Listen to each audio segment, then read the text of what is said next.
Xin chào các bạn. Chào mừng các bạn đến với Vajna Podcast. Dành cho những bạn lần đầu tiên đến với podcast này thì đây là nơi tôi chia sẻ những câu chuyện chiêm nghiệm cuộc sống liên quan đến sức khỏe và môi trường theo góc nhìn độc đáo của triết học tinh thần, cũng như những kinh nghiệm mà tôi đã tích lũy để ứng dụng vào đời sống. Tôi là Vajna Thiên Kim, một nhà hoạt động môi trường, giảng viên yoga cổ điển và triết học tinh thần, cũng như là chuyên gia trị liệu quốc tế, hoạt động trong lĩnh vực y tế và phục hồi sức khỏe tự nhiên. Chính vì thế, trong công việc của mình, tôi đã lắng nghe nhiều câu chuyện từ rất nhiều tầng lớp, và tôi muốn kể về những sự thật khá là đặc biệt mà ít khi mọi người sẽ chia sẻ, cũng như những giải pháp thiết thực đến với mọi người thông qua kinh nghiệm mà tôi đã đúc kết được. Khi nghe podcast này, các bạn sẽ trải nghiệm một không gian thư giãn tinh thần bởi tần sóng âm thanh đặc biệt giúp kích thích hệ thần kinh phó giao cảm, nên trạng thái thư giãn và buồn ngủ sẽ đến với đa số các trường hợp. Nếu điều này diễn ra, nó cũng thật là tuyệt vời, bởi sóng não theta của bạn đã được kích hoạt. Đây cũng là điều đặc biệt khi bạn đến với Vajna Podcast. Các bạn có thể ghé thăm trang web vajnathienkim.org để xem thêm các tài liệu và tri thức được đăng tải miễn phí dành cho cộng đồng. Tôi rất vui khi các bạn đã dành thời gian quý báu để ghé qua và lắng nghe những chia sẻ về cuộc sống này cùng tôi. Và bây giờ, chúng ta hãy cùng đến với chủ đề của ngày hôm nay.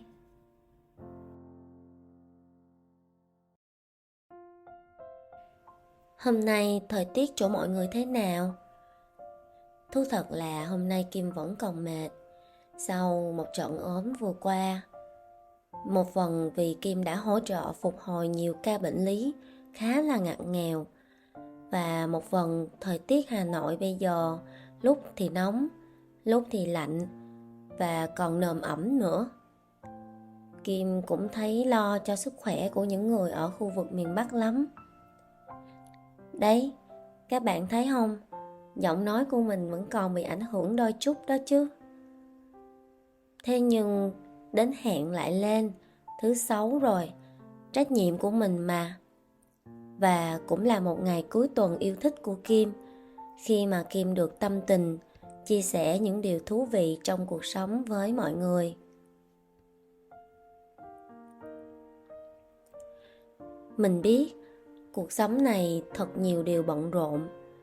Có rất nhiều thứ đang chờ bạn ở ngoài kia. Công việc, trách nhiệm, những kế hoạch chưa hoàn thành, cả những lo lắng không tên nữa. Vậy cho nên, nếu bạn đang lắng nghe podcast này, mình thật sự trân trọng điều đó.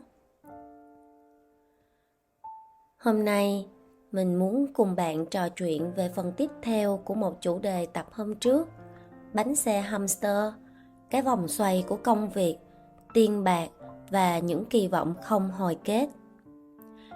Dành cho những bạn nào chưa nghe tập trước, các bạn có thể bấm vào link ở dưới phần bình luận để xem tập podcast 3 nhé.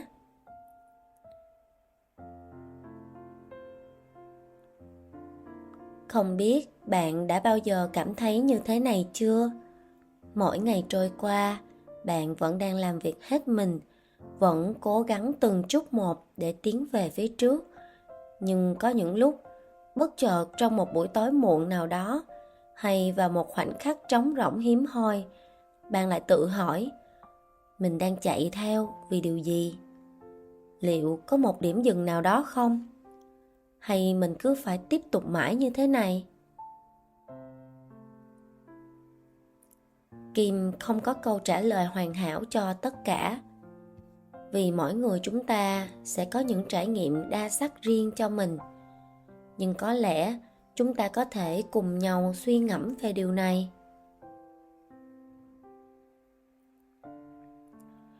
Nếu các bạn đã nghe phần đầu tiên, chắc hẳn các bạn cũng phần nào đồng ý với Kim rằng có vẻ như nhiều người trong chúng ta đang lựa chọn sống trong một guồng quay không ngừng nghỉ.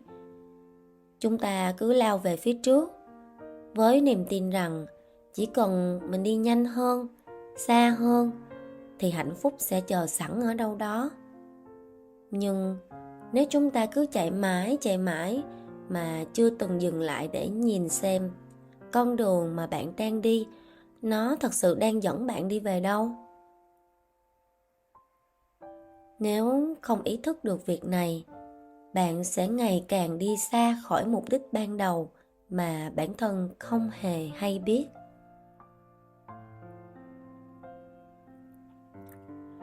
Trong hành trình của mình, Kim đã gặp gỡ rất nhiều người, từ doanh nhân, những người làm ngành y tế, giáo dục, đến những người làm việc nhà nước, hay những người có tầm ảnh hưởng đến trật tự xã hội, và cả những người lao động đáng mến.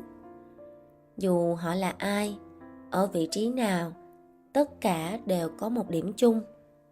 Họ đều đang đi tìm kiếm niềm vui, sức khỏe và ý nghĩa thật sự của cuộc sống. Dù mọi lựa chọn đều có lý do chính đáng, không có đúng cũng không có sai.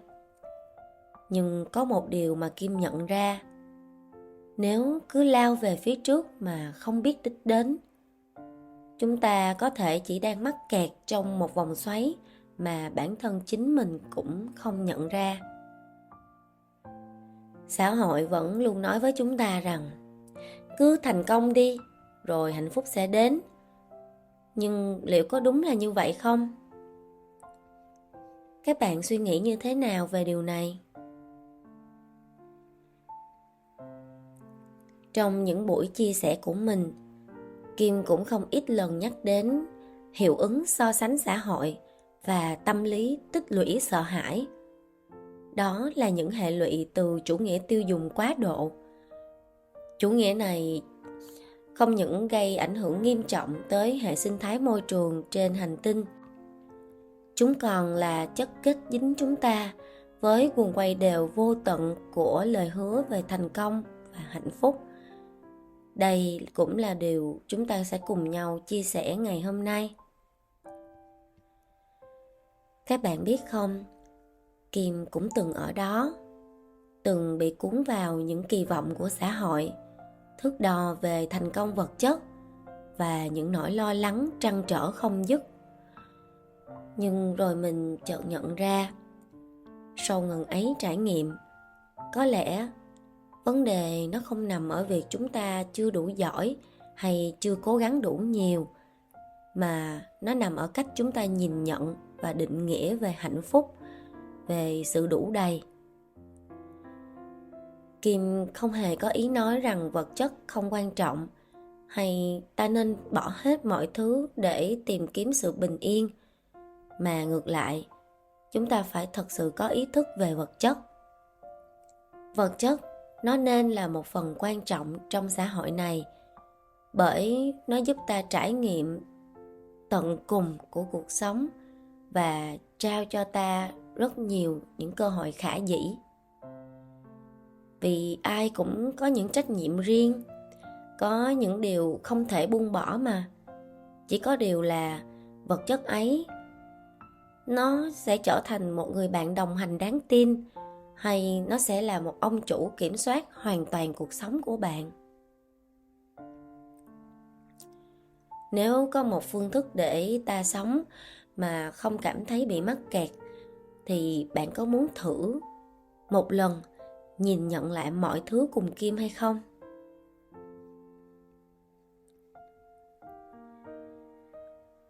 Có một điều mà Kim nghĩ rằng ai trong chúng ta cũng có thể đã từng trải qua. Bạn đang hài lòng với cuộc sống của mình, nhưng rồi chỉ cần lướt mạng xã hội vài phút, cảm giác ấy lại dần phai nhạt, bởi vì một người bạn vừa khoe mua nhà, một người khác lại mới đổi xe. Đồng nghiệp của mình thì đang vi vu tại một bãi biển nào đó với caption chữa lành cùng thiên nhiên chẳng hạn. Nhưng trong khi đó, bạn vẫn ngồi trước màn hình và làm việc. Và thế là, bạn biết đấy, những gì bạn có thứ mà chỉ 1 phút trước đây vẫn còn khiến cho bạn thấy vui, thấy ổn, nó bỗng trở nên nhỏ bé và nhạt nhòa hơn trong chính mắt của bạn. Bởi vì sao? Vì bạn đang so sánh với người khác. Mà điều này có lẽ là một phần tự nhiên trong tâm lý của con người hiện đại. Hãy thử tìm lại một cách vui vẻ trong trí nhớ của mình mà xem. Biết đâu trong gia đình bạn cũng có một con nhà người ta nào đó trong những câu chuyện ấu thơ như rất nhiều gia đình khác. Nói vui vậy thôi, nhưng thật sự trong thời đại này, nó dường như đang trở thành một áp lực vô hình. Trước đây, có thể chúng ta chỉ nhìn sang nhà hàng xóm, nhìn những người cùng khu phố. Nhưng giờ đây, chỉ cần bạn mở điện thoại, bạn có thể nhìn thấy cuộc sống lộng lẫy của hàng triệu người trên khắp thế giới. Và điều này khiến chúng ta rất dễ rơi vào cảm giác mình chưa hoàn thiện, chưa đủ. Thật sự là chưa đủ thành công, mình chưa đủ giàu có, mình chưa đủ tốt. Và điều đáng nói là những gì mà chúng ta nhìn thấy trên mạng đó, nó chỉ là một lát cắt rất nhỏ của sự thật. Người mà bạn thấy vừa mua nhà, có thể họ đang loay hoay với những khoản nợ. Người vừa đi du lịch, có thể họ đã tiết kiệm suốt cả 1 năm trời cho chuyến đi đó. Rồi người vừa được thăng chức, có thể họ đang làm việc đến kiệt sức. Nhưng chúng ta không hề nhìn thấy những điều đó. Và thế là chúng ta áp lên bản thân những tiêu chuẩn đôi khi nó quá là xa vời với thực tế.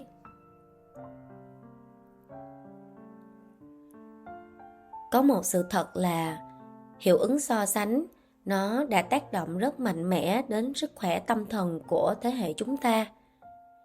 Tổ chức Y tế trên thế giới, họ đã chính thức công nhận một hội chứng tâm lý hiện đại với tên gọi là burnout, tạm dịch là hội chứng kiệt sức nghề nghiệp, để minh họa cho sự tác động của hiệu ứng này.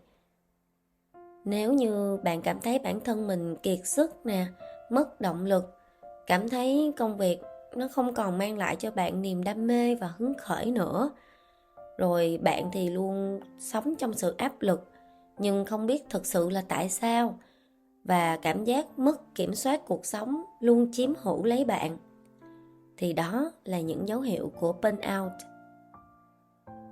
Điều này cũng khó tránh khỏi khi mà chúng ta đang sống trong một xã hội tôn vinh sự tiện nghi vật chất và cổ súy cho sự xa hoa không cần thiết. Hàng thập kỷ vừa qua, các thương hiệu và quảng cáo liên tục cho chúng ta những thông điệp như là mua chiếc xe này, bạn sẽ được tôn trọng. Rồi mua ngôi nhà này, bạn sẽ có cuộc sống đủ đầy. Hay mua bộ đồ này, bạn sẽ trở nên thật đẳng cấp. Và vòng lặp tài chính của chủ nghĩa tiêu dùng cứ bám dính lấy chúng ta như vậy đó. Bạn làm việc chăm chỉ hơn để kiếm nhiều tiền hơn. Bạn chi tiêu nhiều hơn nữa để theo kịp lối sống của mình. Và khi phải duy trì nhịp độ đó, bạn sẽ cảm thấy áp lực hơn mà thôi. Và rồi, bạn tiếp tục làm việc không ngừng nghỉ. Đây chính là vòng lặp mà có lẽ khiến nhiều người giàu vẫn cảm thấy nghèo, và những người có mức sống cao thì lại không có được sự tự do. Chúng ta đang sống trong một xã hội mà những thông điệp về việc phải có nhiều hơn, nó luôn vây quanh chúng ta. Mình luôn nghĩ rằng là mình phải mua sắm nhiều hơn, phải thành công hơn để được công nhận, để cảm thấy mình có giá trị. Nhưng liệu đó có thật là như thế không? Liệu có thật một món đồ, một danh hiệu, một con số trong tài khoản có thể mang lại hạnh phúc bền lâu cho bạn không? Hay chúng chỉ giúp chúng ta tạm quên đi cảm giác trống rỗng trong chốc lát?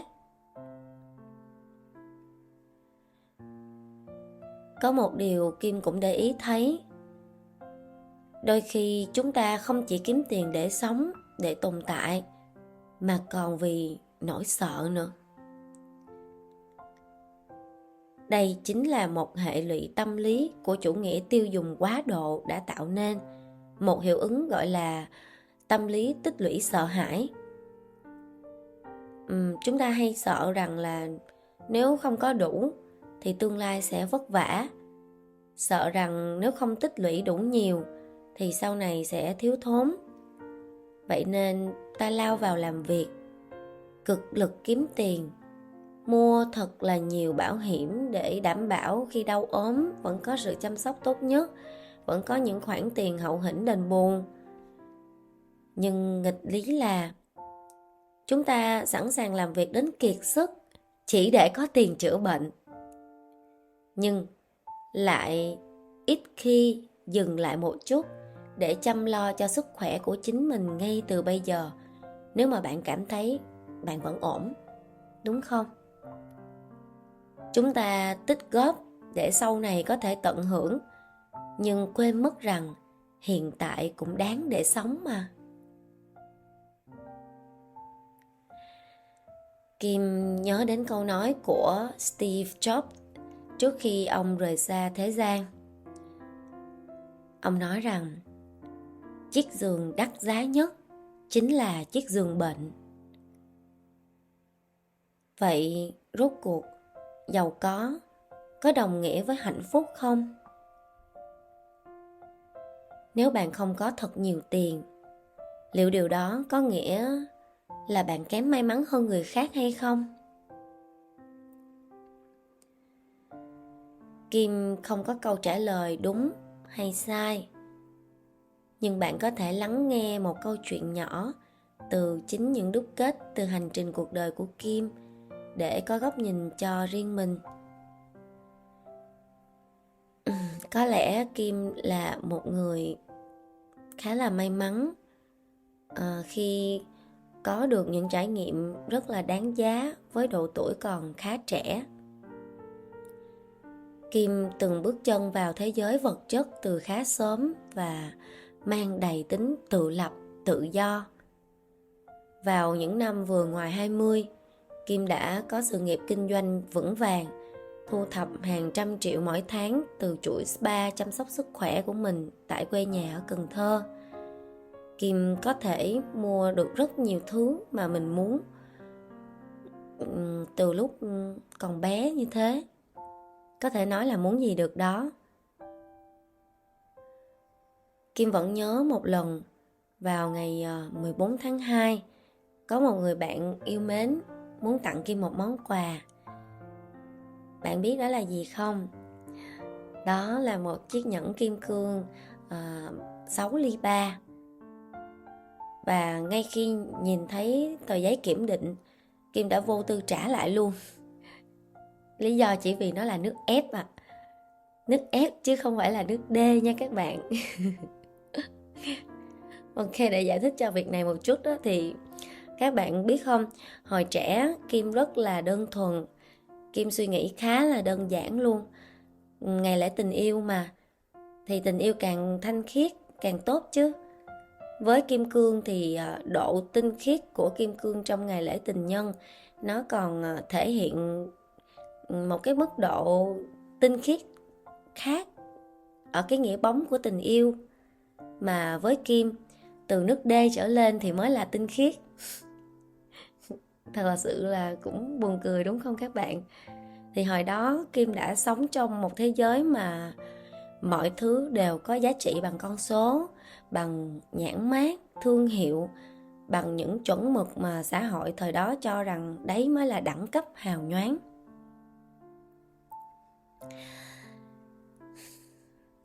Kim đã sống trong thế giới vật chất đó đủ lâu để đến một ngày đặt cho chính mình một câu hỏi về sự tự do.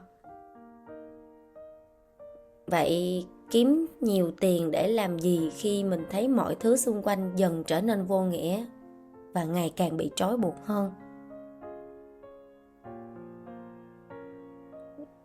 Khi mà chúng ta ở trong một cái thế giới thật sự là hào nhoáng của vật chất, chúng ta thật sự bị trói buộc các bạn à. Lúc đó cái niềm vui của chúng ta nó không còn đơn thuần nữa, mà nó phải gắn với những con số và những giá trị. Có thể mỗi người sẽ có những suy nghĩ, quan điểm khác nhau, Kim tôn trọng tất.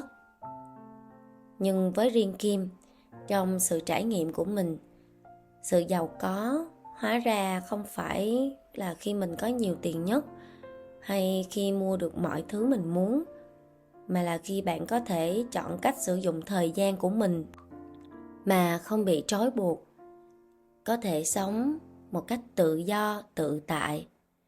Mà tự do thật sự là khi sống trong một cuộc đời mà chúng ta không bị đồng tiền kiểm soát tâm trí. Hạnh phúc không nằm ở số dư trong tài khoản, mà ở cách bạn cảm nhận và trân trọng những gì mà bạn đang có. Người nào đó mua nhà, mua xe, đó là cuộc sống của họ, không phải tiêu chuẩn cho bạn. Và trong thời đại này, một điều nghe có vẻ lạ lùng, bạn có tin không? Việc sở hữu vừa đủ lại là một điều nghe có vẻ khá may mắn. Bởi sự thật rằng những người đang sở hữu khối tài sản kết xù, những người ở vị trí càng cao thì trách nhiệm của họ càng lớn. Có những trách nhiệm nếu họ không thực hiện, chắc chắn bánh xe số phận của họ sẽ sụp đổ và mất đi tất cả. Điều này thoạt nhiên nghe có vẻ khó hiểu, nhưng nếu đồng hành cùng Kim đủ lâu, bạn sẽ biết rằng Kim có nghiên cứu sâu về chiêm tinh học cổ xưa nữa. Cũng chính nhờ tự nghiên cứu bản đồ lá số của mình với những thông tin cột mốc quan trọng đã được báo trước trên bản đồ sao rất rõ ràng, mà Kim đã dám liều mạng thực hiện thử thách sinh tử, ngồi thiền dưới cái lạnh âm hơn 25 độ C trên dãy Himalaya bão gió huyền bí mà khó có một người bình thường nào có thể thực hiện, dưới việc không mặc quần áo bảo hộ hay áo ấm, cũng không qua thời gian khổ luyện. Hay thậm chí Kim còn sáng tạo ra phương pháp thở Hama Breath. Nó đơn giản nhưng đang giúp rất nhiều người cải tạo sức khỏe, cân bằng lại cuộc sống của mình từ tinh thần đến thể chất. Nên trong khá là nhiều năm qua, Kim tạm tách biệt xã hội chỉ để chuyên tâm học thuật nghiên cứu. Đó là vì bản đồ lá số của Kim nó cũng thể hiện rất rõ trách nhiệm về việc mình sẽ để lại cho cuộc đời một giải pháp cho sức khỏe của con người thời nay, chống chịu với những sự khắc nghiệt từ tình hình biến đổi khí hậu và sự sụp đổ của môi trường.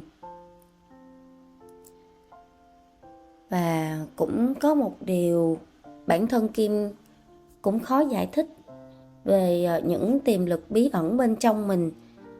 Nó có thể là những thông tin chứa đựng trong kho tàng tiềm thức mà ít người khai phá được, nhưng nó lại đến rất là tự nhiên với Kim thông qua những giấc mơ nè. Điều này thì không ai có thể chọn lựa được là mình ngủ mình muốn mơ thấy cái gì hay không thấy cái gì, phải không các bạn? Và khi giấc mơ đến nhiều hơn, rõ ràng hơn, thì Kim bắt đầu đi giải mã giấc mơ và ghi chú nó lại. Cũng vì đa số những hình ảnh mà Kim thấy nó đến từ những hình ảnh quá khứ xa xưa, xa lắc xa lơ của lịch sử loài người, hay những hình ảnh về tương lai tân tiến mà con người chúng ta vẫn chưa đi được đến đó. Đó là những cảnh vật mà tôi chưa từng nhìn thấy ở trong đời sống này bao giờ, cũng chưa từng nhìn thấy trên phim ảnh. Nhưng có một điều đặc biệt là lâu lâu tôi cũng sẽ thấy những cảnh vật quen thuộc của hiện tại, nhưng với những dữ kiện chưa được xảy ra, thì tôi gọi đây là giấc mơ điềm báo. Vì sao mà tôi gọi như vậy? Vì trong một lần tôi nhìn thấy cái chiếc xe ô tô mà mình đang lái, thì lúc đó tôi di chuyển cất vào bãi xe, nhưng bỗng nó không điều khiển được nữa, rồi nó đột nhiên phóng nhanh vào ở cái bức tường phía trước, làm bể nát cái đầu xe, rồi nó lại tự giật lùi về phía sau và nó đụng phải một vách tường khác đằng sau nữa, khiến cho cái đuôi xe cũng bị bể luôn. Đấy, khi mà đột nhiên tôi choàng tỉnh, tôi có hơi giật mình. Lúc đó tôi nghĩ rằng chắc mình gặp ác mộng, nhưng bản thân mình thấy cái việc nó rõ ràng như vậy và thức dậy lấm tấm mồ hôi, nên tôi có một chút dè chừng. Vậy là tôi đã quyết định thôi, bắt đầu từ ngày mai báo lại với gia đình mình đi tài xế, không tự lái nữa. Đấy, bẵng khoảng hơn 3 tuần sau tôi cũng quên bén việc này. Thì hôm đó là ở bên nhà xe điện thoại qua báo cho tôi biết là chiếc xe của tôi, các bạn biết không, nó đã bị bể cả đầu và đuôi xe, y như trong giấc mơ điềm báo các bạn ạ. Mà lý do thì nó hết sức là kỳ lạ. Chiếc xe đậu không ở trong bãi mà làm sao mà bị nạn được. Vậy đấy, thì cái người trong xe họ báo rằng là cái đêm hôm đó khoảng tầm 3 giờ sáng, có một tài xế say rượu chạy một cái xe khác để cất vào bãi xe. Thì anh ta đã đạp nhầm cái chân ga, phóng thẳng vào cái đuôi xe của tôi phía sau với cái tốc độ rất là nhanh, và làm bể cái đuôi xe đã đành, nhưng mà nó còn ủi một cái lực rất là mạnh, khiến cho cái xe của tôi nó bị trườn về phía trước và tự đâm vào cái vách tường phía trước và cũng bể luôn đầu xe. Đấy, hay đấy, nói rằng là ở trong nhà mà họa cũng tới là một cái việc mà nó thể hiện cho những cái điều mà buộc phải diễn ra, thì cho dù bạn có biết trước đi nữa thì nó cũng sẽ diễn ra ấy. Thì đây là chỉ là một trong số nhiều điều đã diễn ra trong cuộc sống của tôi, thể hiện những giấc mơ đó là điềm báo nó sẽ diễn ra trong tương lai, bởi vì tôi đã đối chiếu qua rất là nhiều việc. Và cho nên về sau tôi quyết định đào sâu, rồi nghiên cứu học thuật về chiêm tinh học dự báo, quan sát thiên tượng, quan sát các hành tinh, sự vận hành của các hành tinh trong hệ mặt trời, rồi các cung, để mà có thêm những góc nhìn về dòng chảy tương lai của sự sống, và cũng có thể dự báo chính xác về một số những cái dữ kiện nhất định. Chẳng hạn như vừa rồi á, trong năm vừa rồi thì tôi có những giấc mơ cứ lặp đi lặp lại. Chính xác là có một giấc mơ lặp đi 3 lần, và có một giấc mơ khác cũng lặp đi lặp lại 4 lần, là về hai cái cơn bão lớn Yagi và Trà My đổ bộ vào miền Bắc và miền Trung, mà tôi nhìn thấy hình ảnh trong mơ nó quá rõ ràng như thế. Chính vì vậy tôi đã đưa lên cái thông tin dự báo này để mà báo cho những cái người dân sống tại những cái tỉnh thành đấy, họ ít nhất có những cái sự phòng vệ, chuẩn bị kịp thời. Đấy, hay là tình hình về chính trị thế giới, như việc Tổng thống Donald Trump, ông đắc cử vừa rồi đó, thì Kim cũng nhìn thấy trước trong những cái giấc mơ, và sau đó thì đối chiếu với cái bản đồ lá số của Trump hay vận trình của nước Mỹ, thì Kim nhận định thấy là nó có những cái sự liên quan nhất định.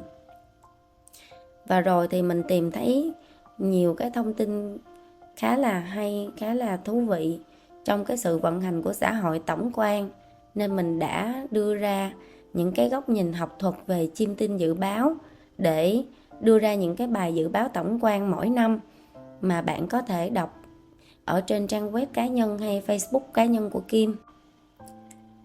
Hôm nay chia sẻ những điều này ra đây không phải Kim muốn khẳng định điều gì, mà đơn giản vì Kim tin rằng mỗi người đều có một hành trình riêng, một nhiệm vụ riêng khi đến với cuộc đời này. Có những điều đến với chúng ta không phải vì bản thân ta mong muốn, mà nó đến vì đó là định mệnh.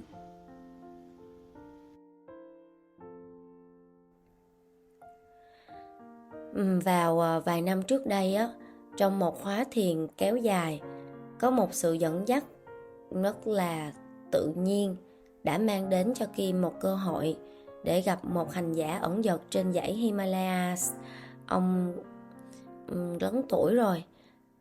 Ông ấy đã vô tình xem lá số bản đồ sao của Kim theo chim tinh học cổ xưa, và ông nhận định một điều rất là đặc biệt về Kim, và ông ấy đã quyết định trao truyền lại cho Kim những kiến thức cổ xưa của chim tinh học Vệ Đà truyền thừa, mà theo ông nói rằng là cái điều này chưa từng có tiền lệ, và những cái sách cổ này, những cái kiến thức này chỉ được truyền thừa trong dòng truyền thừa của ông mà thôi. Và đó là một kho tàng trí tuệ đã tồn tại qua hàng nghìn năm. Những tri thức này không được public ra bên ngoài. Và Kim cũng có một cái lời hứa bảo mật về cái phương pháp này. Và rồi bạn biết không, những tri thức này nó kết hợp với năng lực vốn có của Kim đã giúp Kim có thể sử dụng chim tinh cổ xưa như là một công cụ rất là hữu hiệu để xem xét những vấn đề từ cuộc đời cá nhân của một người cho tới sự vận hành chung của xã hội, hay là cách để ta nhìn ra con đường phù hợp ứng với mỗi hành trình của cả một tổ chức hay cả một quốc gia. Thật ra có nhiều người đã từng tìm đến Kim để xin lời khuyên, để giúp cho họ đưa ra những cái sự lựa chọn quyết định quan trọng, giúp cho họ vượt qua được những cái sóng gió khó khăn và đưa ra cái kim chỉ nam về những bước đi tiếp theo. Trong đó có cả những doanh nhân nổi tiếng nè, và có cả chính trị gia, những người tưởng chừng như họ sẽ không bao giờ đặt câu hỏi cho bất kỳ ai, những người tưởng chừng như đã có tất cả những điều mang trong mình cái số mệnh của một hành trình to có thể tác động đến hàng nghìn người, hàng triệu người. Nhưng điều mà Kim nhận ra, không phải lúc nào mình cũng có thể giúp được tất cả, bởi vì có tự do ý chí, và bởi vì mọi thứ trong vũ trụ này đều có quy luật riêng của nó. Nếu một người chưa đến thời điểm của họ chưa sẵn sàng mang đến điều tốt đẹp cho xã hội, hoặc vẫn còn những bài học cần trải qua và cần phải trả nợ, thì cho dù biết trước tương lai đi nữa, họ cũng không thể xoay chuyển tình thế hoặc thay đổi nó ngay lập tức. Và bạn có nghe câu cơ đồ càng lớn, trách nhiệm càng cao, sự nghiệp càng lớn, thì nghiệp càng nặng nề chưa?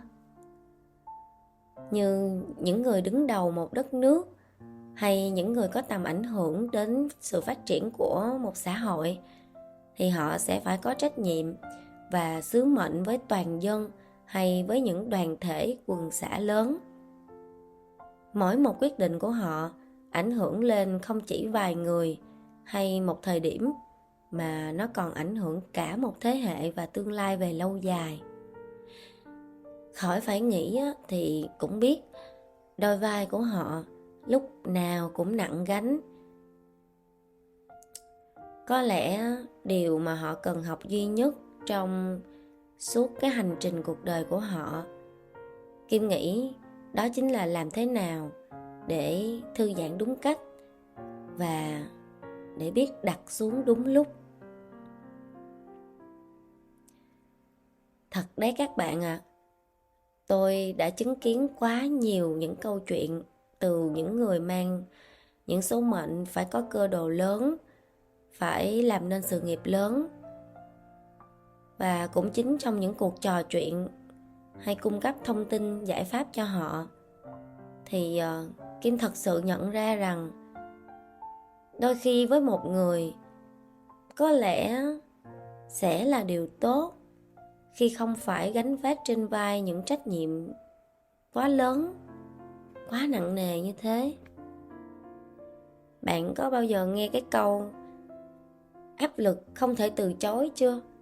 Hay trách nhiệm không thể vãn hồi chưa?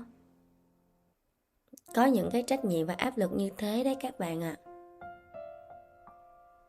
Mọi thứ đều là cân bằng. Nếu bạn sở hữu nhiều thứ, trách nhiệm và năng lực của bạn cần phải tương xứng.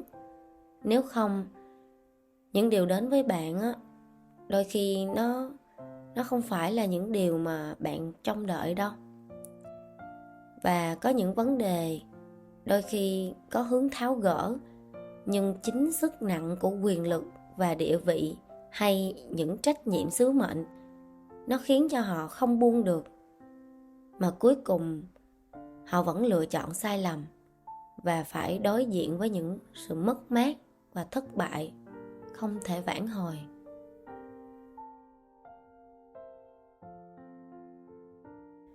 Cách đây khoảng hơn 2 năm, Kim có gặp 2 người khách hàng có cùng chung một vấn đề khúc mắc, cũng cùng chung là một đối tượng làm việc nhà nước.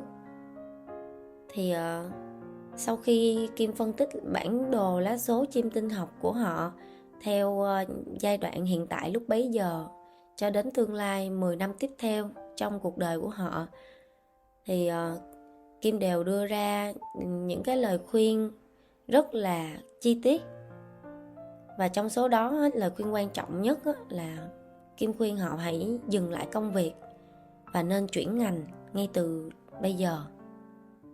Thì trong 2 người họ, có một người chuẩn bị lên chức, mà đây là một cái chức vụ khá cao mà người này đã phải phấn đấu hơn 10 mấy năm để leo lên từng bậc, mà theo anh kể là mỗi một cột mốc như thế thì anh bước lên trong cái mồ hôi, nước mắt và xương máu, chứ không đơn giản. Còn người còn lại thì trạng thái công việc đang khá là tốt, có nhiều tiềm năng phát triển. Thì cái kết quả là người chuẩn bị lên chức, họ đã nghe theo lời khuyên của Kim, dù anh ta phải vấp rất là nhiều những cái sự cản ngăn từ bố mẹ và cả từ vợ nữa, bởi vì nó quá vô lý đi. Cái chức vị mà mình hằng mong đợi rồi mình làm mọi cách để mà đến được đấy, thì bây giờ mình lại ngừng lại và còn đi ra khỏi ngành nữa cơ. Nhưng các bạn có biết không, kết quả lại vô cùng ngạc nhiên. Vị trí mà anh ấy từ chối lên chức ở 2 năm trước thì năm vừa rồi là cái người mà thay anh ấy lên chức đã bị thanh tra. Anh ấy bất ngờ điện thoại cho Kim khi biết kết quả, và anh ấy nói rằng thật là không thể tin nổi, thật là thở phào nhẹ nhõm khi đã quyết định đúng. Nhiều khi không có làm gì hết mà họa nó từ trên xuống, khéo không được gì mà còn tai vạ giáng xuống thì lại khó lường. Đấy là những cái lời mà anh ấy tâm sự với Kim. Và trường hợp còn lại, các bạn đoán đi như thế nào? Thì người còn lại lại không nghe theo cái lá số đã chỉ điểm. Anh ấy vẫn bám trụ công việc vì nghĩ rằng nó rất là tiềm năng, và tuy là chưa có được thông báo lên chức nhưng mà nó cũng đang ở trên cái vận trình như thế. Vậy đấy, nhưng mà năm vừa rồi thì kết quả cuối cùng nó lại là sự sát nhập các bộ ban ngành theo quy định mới của nhà nước hiện nay. Và cuối cùng nó đã gây ra không ít phiền phức cho anh ấy, và gần như cái cơ hội thăng tiến về sau là một con số không tròn trĩnh. Bạn thấy đó, thuyền to thì sóng lớn. Nếu muốn đứng ở đỉnh núi thì bạn phải chấp nhận đón gió to. Và đôi khi nếu không kịp thời tỉnh táo thì đứng ở vị trí càng cao, bạn càng có nguy cơ té ngã càng lớn, và hệ lụy thì không thể đo lường được. Và kể cả khi bạn chưa té ngã ở trên vị trí đấy, thì sợi dây tự buộc mình sẽ ngày càng thắt chặt hơn để bạn không khỏi ngã khi gió to, đúng không?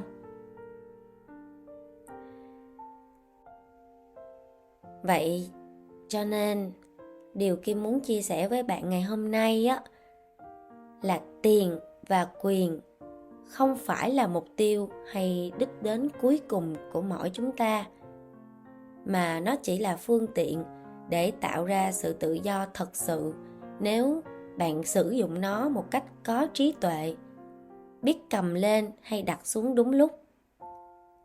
Và tự do thật sự chỉ đến khi bạn hiểu được thế nào là đủ với chính mình. Bạn đừng bao giờ so sánh với bất kỳ ai khác hay với xã hội này. Thành công nó không nằm ở việc bạn có bao nhiêu tài sản, mà là bạn có đang sống một cuộc đời đúng với chính mình hay không, có phù hợp với mình chưa. Hạnh phúc nó cũng không đến từ những món đồ xa xỉ hay những hào nhoáng bên ngoài, mà nó đến từ những trải nghiệm, những khoảnh khắc mà bạn thật sự cảm nhận được bằng cả trái tim của mình. Xã hội bây giờ luôn thúc ép chúng ta phải chạy, phải làm nhiều hơn, phải đạt được nhiều hơn. Nhưng không phải lúc nào chúng ta cũng cần luôn nói có. Đôi khi biết cách nói không đúng lúc, biết cách dừng lại, biết cách lắng nghe bản thân lại chính là con đường đưa ta đến với sự bình an thật sự. Vậy nên nếu một ngày nào đó bạn cảm thấy áp lực vì mình chưa có nhiều như người khác, hãy thử dừng lại một chút và tự hỏi điều gì sẽ thực sự khiến cho mình cảm thấy hạnh phúc.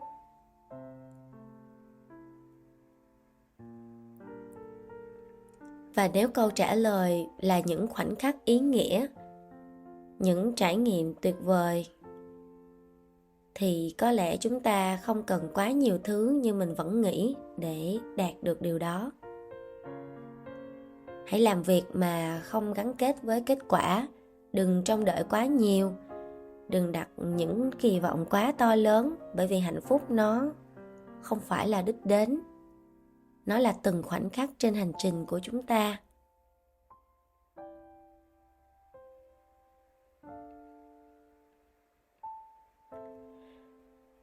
Những chia sẻ của tập ngày hôm nay chứa đựng khá là nhiều thông tin đáng suy ngẫm, nhưng tôi cũng tin rằng những điều được chia sẻ, được nói ra cũng là vì bạn, và nó sẽ giúp ích rất nhiều cho cuộc sống của bạn, cũng như cách mà nó đã giúp ích cho cuộc sống của tôi.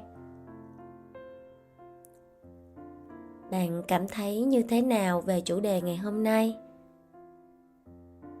Nếu có bất kỳ câu hỏi nào, hãy để lại ý kiến dưới phần bình luận để chúng ta có thể cùng nhau trao đổi nhé. Tôi xin tạm dừng những chia sẻ của mình trong tập ngày hôm nay tại đây.